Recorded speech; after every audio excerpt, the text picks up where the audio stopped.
হচ্ছে সেই কোয়ার্ড সেটটা, জামদানি কোয়ার্ড সেট, যেটা আমার কাছে ভারকে কালার রয়েছে।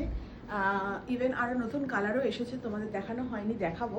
বাট আমার মনে হলো যে এটা না শাড়ি দিয়ে পরলেও কিন্তু খুব স্টাইলিশ দেখতে লাগবে। তো যেমন ধরো আমি একটা এরকম ইয়েলো কালারের শাড়ি পরেছিলাম, সলিড কালারের। তো আমি ভাবলাম এটা দিয়ে রেডও ভালো লাগবে, ব্ল্যাকও ভালো লাগবে।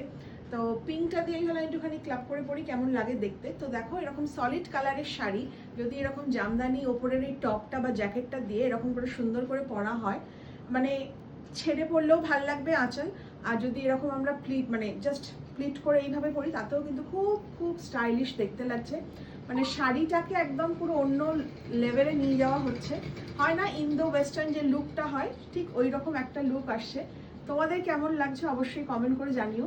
আর যারা মনে করবে আমি প্যান্ট দিয়ে পরতে চাই না বা এটা ভালো লাগলেও আমি পরতে পারছি না, তাদেরকে বলবো অবশ্যই একটা নিয়ে রাখো। প্যান্টটা নাও বা পরলে, কিন্তু এরকম শাড়ি দিয়ে পরো, একদম অন্য রকম একটা লুক ক্রিয়েট হয়ে যাবে, দারুণ লাগবে দেখতে।